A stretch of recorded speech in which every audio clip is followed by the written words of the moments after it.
نحمده ونصلی علی رسولہ الکریم اما بعد فاعوذ باللہ من الشیطان الرجیم بسم اللہ الرحمن الرحیم۔ دل کی بیماری کا علاج کیا ہے؟ انسان کے پورے جسم کی اندر بیماریاں لگتی ہیں اور انسان کے جسم میں جو بیماریاں لگتی ہیں وہ تقریباً 3000 بیماریاں، لیکن جو دل کے اندر بیماری لگتی ہے اس کا علاج کیا ہے؟ آج میں آپ کو دل کی بیماری کا علاج بتا رہا ہوں۔ ایک صالح شخص کا یعنی ایک نیک شخص کا ایک جماعت کے پاس سے گزر ہوا۔ جب ان کا گزر ہوا وہاں ایک معالج یعنی ایک طبیب، ایک ڈاکٹر بیماریوں اور دوائیوں کا ذکر کر رہا تھا۔ صالح یعنی نیک جوان نے پوچھا، اے جسموں کے معالج، کیا تیرے پاس دلوں کا بھی علاج ہے؟ کیا تو جسموں کی بیماریوں کا علاج کرنا جانتا ہے؟ کیا تو دل کی بیماریوں کا بھی علاج کر سکتا ہے؟ تو وہ بولا، ہاں بتاؤ دل میں کیا بیماری ہے؟ صالح یعنی نیک جوان نے کہا، گناہوں کی ظلمت نے اسے سخت کر دیا ہے۔ یہ بیماری کون سی بتا رہے ہیں؟ یعنی نیک شخص کہہ رہے ہیں کہ گناہوں کی ظلمت نے اسے دل کو سخت کر دیا ہے۔ طبیب نے، ڈاکٹر نے، حکیم نے کہا اس کا علاج صبح و شام گریہ و زاری ہے۔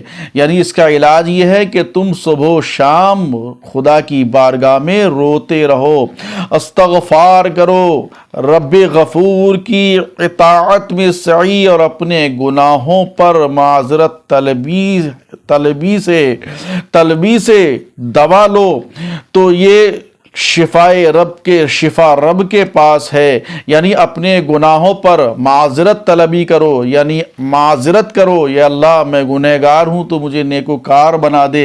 اس طریقے سے رب کائنات کی بارگاہ میں اپنے گناہوں سے معذرت کرو، یا اللہ تو مجھے بچا لے گناہوں سے، جو میں نے گناہ کیے ہیں ان کو معاف فرما دے۔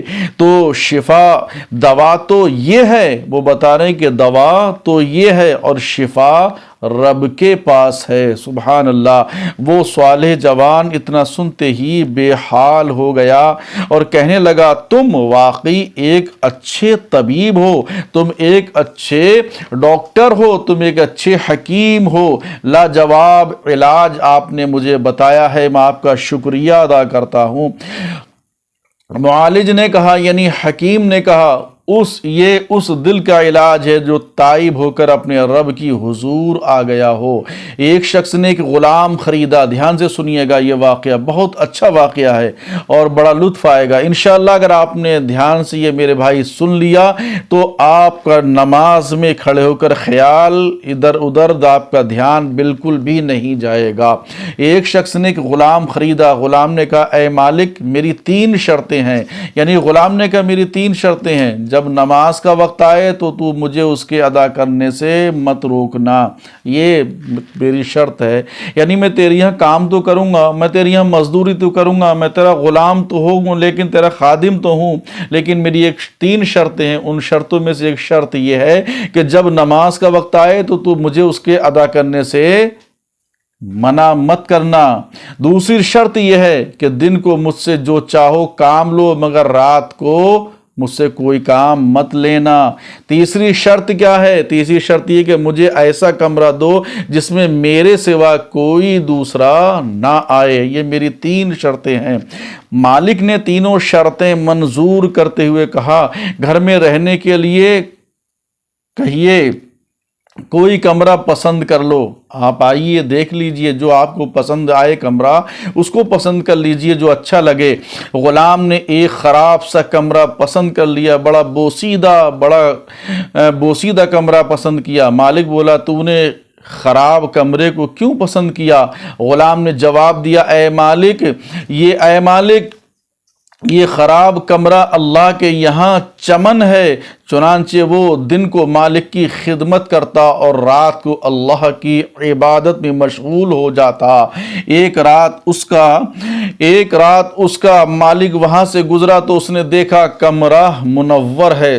اللہ اکبر! کمرہ پورا جو کمزور حالت کا کمرہ، خراب کمرہ، اس نے دیکھا کہ کمرہ منور ہے، روشن ہے، غلام سجدے میں ہے اور اس کے سر پر ایک نورانی قندیل معلق ہے، لٹک رہی ہے، اور وہ آہوزاری کرتے ہوئے کہہ رہا ہے، یا الہی تو نے مجھ پر مالک کی خدمت واجب کر دی ہے، اور مجھ پر یہ ذمہ داری نہ ہوتی تو میں صبح و شام تیری عبادت میں مشغول رہتا۔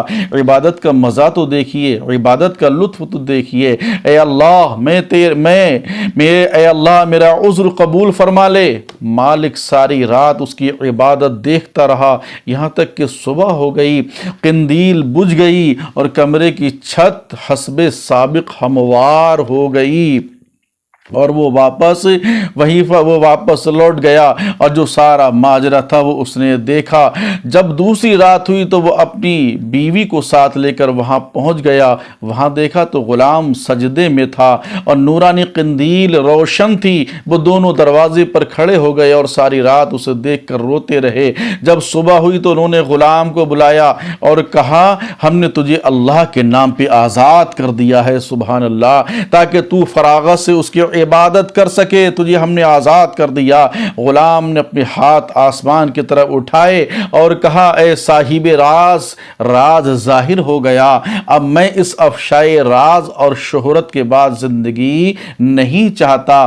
پھر کہا یا الہی مجھے موت دے دے، اور گر کر مر گیا۔ واقعی صالح عاشق اور طالب مولا لوگوں کی حالات ایسے ہی ہوا کرتے ہیں۔ اس کے راز جیسے ہی کھلے اس نے خدا کی بارگاہ میں دعا مانگی، اور رب کی بارگاہ میں دعا مانگنے کے بعد میں اس نے اپنی جان دے دی۔ اس نے کہا اب زندگی کا مزہ خراب ہو گیا۔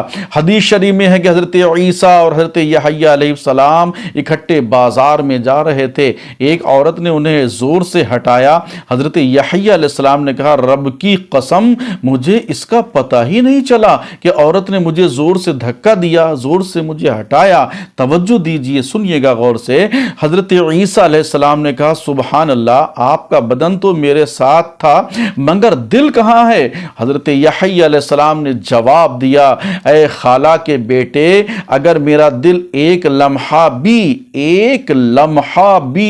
غیر خدا سے متعلق ہو جائے تو میں سمجھتا ہوں میں نے اپنے رب کو پہچانا ہی نہیں ہے۔ کہا گیا ہے سچی معرفت یہ ہے کہ انسان دنیا و آخرت کو چھوڑ کر اللہ تعالیٰ کا ہی ہو جائے، اور شراب محبت کا ایسا جام پیے کہ شراب محبت یہاں جیسی شراب نہیں بلکہ شراب محبت کا ایسا جام پیے کہ اللہ تعالیٰ کا دیدار کیے بغیر ہوش میں نہ آئے، ایسا شخص ہی ہدایت یاب ہے۔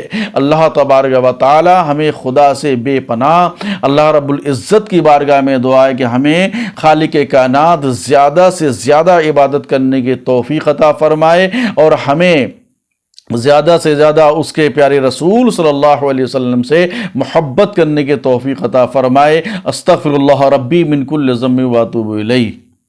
آپ ہمارے چینل کو سبسکرائب کریں، شیئر کریں، لائک کریں، بیل آئیکن کا بٹن دبانا نہ بھولیں تاکہ آنے والی ویڈیو آپ تک پہنچتی رہے۔